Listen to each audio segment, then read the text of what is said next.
What's going on? 515th Street. What's going on there, ma'am? We have a kidnapping. There's a ransom note here.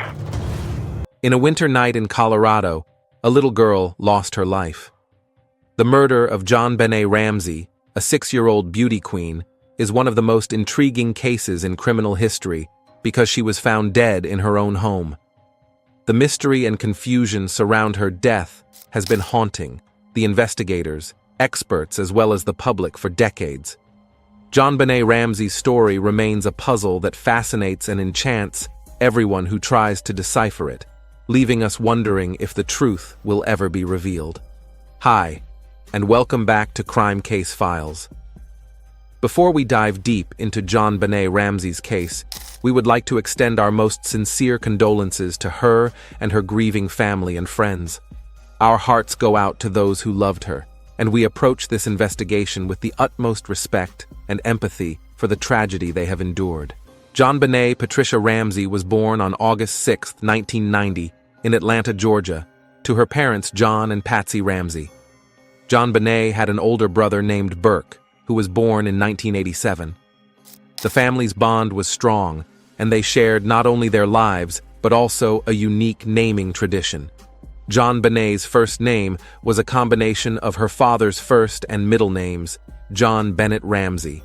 Her mother's first name, Patsy, was used as her middle name, resulting in the distinctive and memorable name, JonBenet Patricia Ramsey.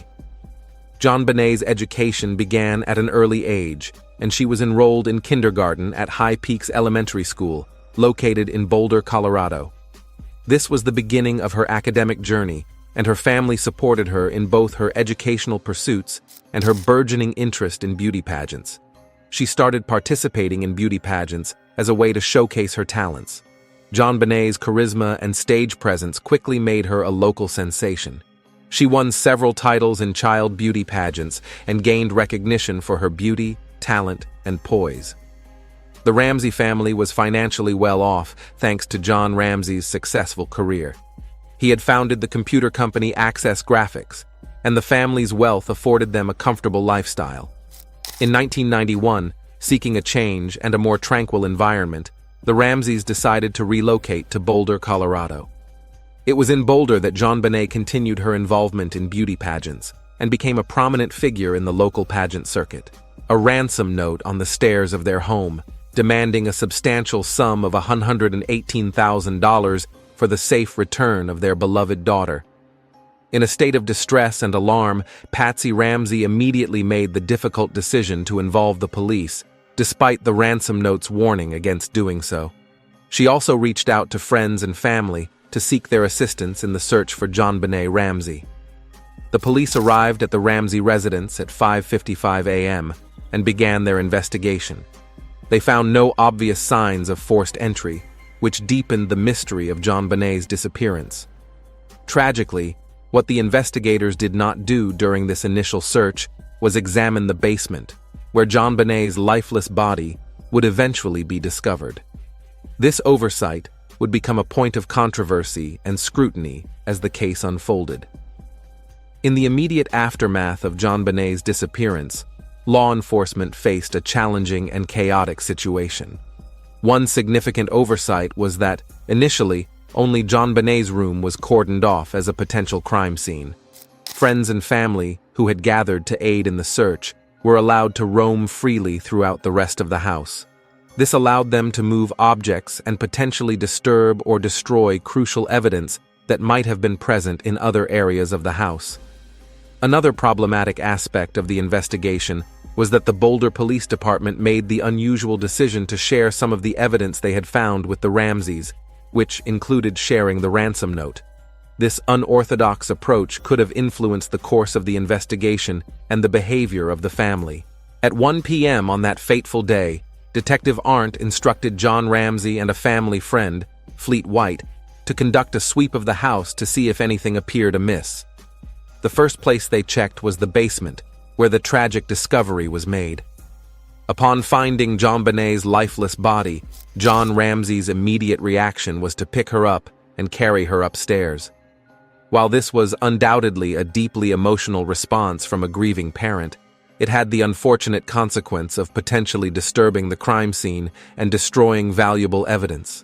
When JonBenet Ramsey's lifeless body was found in the basement of her family's home, her mouth was covered with duct tape, a nylon cord was tightly bound around her wrists and neck, and her small body was concealed under a white blanket. Each member of the Ramsey family willingly provided handwriting, blood, and hair samples to the police. This was a standard procedure in criminal investigations to help rule out or identify potential suspects based on forensic evidence. John and Patsy participated in preliminary interviews with law enforcement that lasted for more than 2 hours. These interviews were essential for gathering information, establishing timelines, and understanding the events leading up to JonBenet's disappearance and tragic death. Burke was also interviewed by investigators within the first couple of weeks following his sister's death. The autopsy performed on JonBenet Ramsey's body provided crucial insights into the circumstances of her death. The results of the examination confirmed that she had been killed by 2 primary causes: strangulation and a skull fracture. The official cause of death, as determined by the medical examination, was asphyxia by strangulation associated with craniocerebral trauma. This means that JonBenet's death resulted from a combination of factors. She had been strangled, indicating a deliberate act of violence, which was further compounded by the trauma to the head and brain. The specific nature and details of these injuries were integral to understanding the nature of her murder. While there was no definitive evidence of conventional sexual assault found, it was noted that violent action could not be ruled out. The absence of semen was significant, but the examination revealed signs of a pubic injury. These findings raised concerns about potential sexual abuse or assault. Additionally, it was observed that the pubic area appeared to have been wiped with a cloth, suggesting an attempt to conceal or tamper with evidence. The discovery of the makeshift garrote, which was made using a length of cord and part of a paintbrush from the basement, indicated premeditation and a level of planning in JonBenet's murder, as it was a deliberate means of strangulation. The autopsy discovered the presence of pineapple in JonBenet's stomach. Her parents, John and Patsy Ramsey, did not recall giving her pineapple the night before her death. However, there was a bowl of pineapple in the kitchen that had the fingerprints of her 9-year-old brother, Burke, on it. The Ramseys maintained that Burke was in his room asleep throughout the night, and there was never any physical evidence to suggest otherwise. In December 2003, forensic investigators were able to extract enough material from a mixed blood sample found on JonBenet's underwear to establish a DNA profile.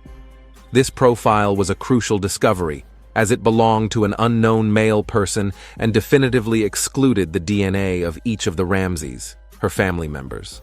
The presence of this unidentified male DNA prompted a shift in the investigation's focus. The fact that the DNA did not match any member of the Ramsey family raised the possibility of an intruder or an unknown perpetrator being involved in JonBenet's murder. Prior to this discovery, the police had been scrutinizing the Ramsey family, suspecting their involvement in JonBenet's death. Their suspicions were fueled by various factors, including the belief that the ransom note left at the scene was staged. The note was considered unusual due to its length, the use of a pen and paper from the Ramsey household, and the demand for a sum of money that closely matched John Ramsey's bonus earlier that year. The introduction of the unknown male DNA shifted the focus of the investigation, leading to new avenues of inquiry and increasing the complexity of the case as law enforcement sought to identify and apprehend the real perpetrator.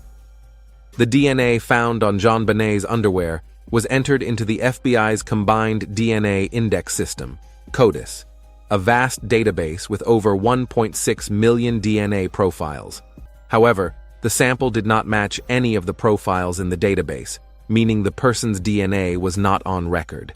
In October 2016, new forensic analysis with improved and more sensitive techniques revealed something significant.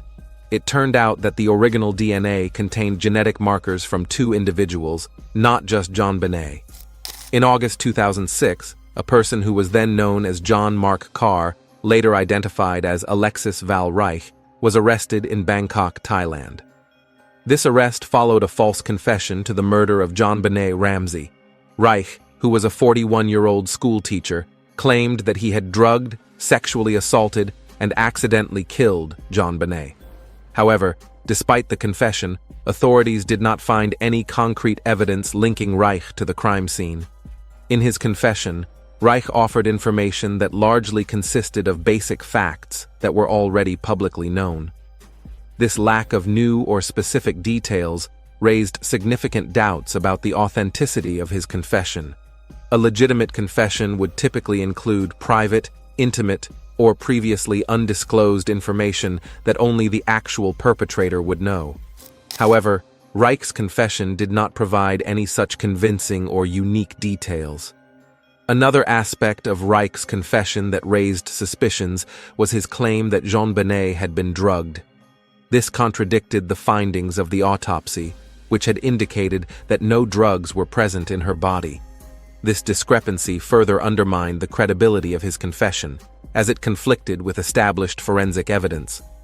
Furthermore, DNA analysis did not link Reich to the crime.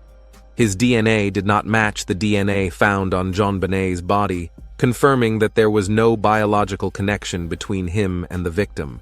On October 26, 2006, Reich reached out to Bill Hammonds of Bill's List via email. In this correspondence, Reich sought assistance in finding a literary agent to help publish a manuscript described as potentially controversial. Following these initial interactions, Reich engaged in email communications using a variety of pen names, including Daxus the Conqueror, Dork Pruns, and Alexis. These pen names served as aliases or alternative identities in online communication. In a significant development, Reich later came out as transgender and decided to legally change her name from John Mark Carr to Alexis Valerin Reich. According to a Washington state driver's license, another name, Delia Alexis Reich, was also associated with her. This name change reflected a personal transformation and highlighted her evolving identity in the years following her arrest and false confession in the JonBenet Ramsey case. Reich was eventually dismissed as a suspect in the JonBenet Ramsey case. In more recent years, a considerable portion of the investigative effort in the JonBenet Ramsey case has centered on the DNA profiles extracted from crucial pieces of evidence. These include the DNA profile found in her underwear and the touch DNA later extracted from her long johns. These profiles have played a pivotal role in re-examining the case. The DNA profile recovered from JonBenet's underwear was entered into the National DNA Database known as CODIS, Combined DNA Index System, in 2003. This step aimed to identify any potential matches with known individuals. However, despite extensive efforts and the expansion of DNA databases over the years, no matches or conclusive identifications have been made. The ongoing examination of DNA evidence remains a critical avenue for resolving the case, as advancements in forensic technology and the expansion of DNA databases continue to offer potential opportunities for identifying the unknown perpetrator.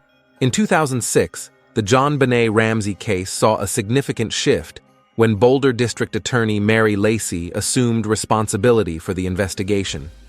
She, along with the federal prosecutor, began to lean toward the theory that an intruder was a more plausible explanation for JonBenet's death than the Ramseys being responsible for their daughter's murder. Under Mary Lacey's leadership, investigators pursued a fresh avenue of evidence by developing a DNA profile from touch DNA, which consists of DNA left behind by skin cells found on JonBenet's long johns. In 2008, Mary Lacey released a statement that significantly shifted the perception of the case.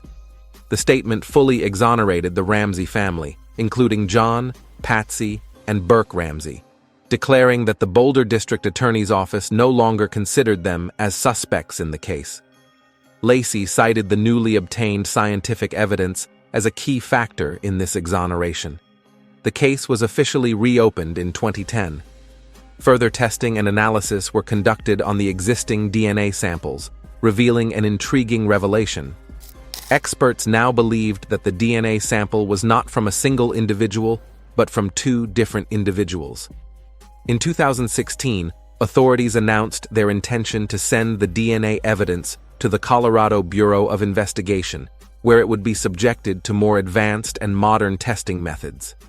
The goal of this effort was to develop a more robust and comprehensive DNA profile of the unknown killer, which could potentially lead to a breakthrough in the case. CBS aired a documentary titled The Case of JonBenet Ramsey, which implied that JonBenet's then 9-year-old brother, Burke, was the killer. This theory was presented despite the fact that Burke had been cleared by the DNA evidence.